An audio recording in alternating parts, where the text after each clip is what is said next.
ავსტრიის დედაქალაქში ვენაში იმართება ევროპის დღეები და ყველა ევროპული ქვეყანა არის აქ შეკრებილი, წარმოდგენილია თავისი ტრადიციული ნივთებით, თავისი ტრადიციული საკვებითა და საჭმელით და რა თქმა უნდა ქართული სათვისტომოს ორგანიზებით ქართულ მხარეც არის წარმოდგენილი და კვლავ ტრადიციულად რესტორანი ალავერდის მხარდაჭერით.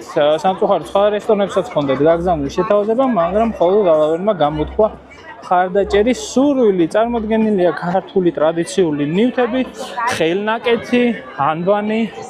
აქ შეუძლიათ სტუმრებს გაეცნონ ქართულ სამზარეულოს, ასევე ხელნაკეთ ნივთებს და ისტორიას.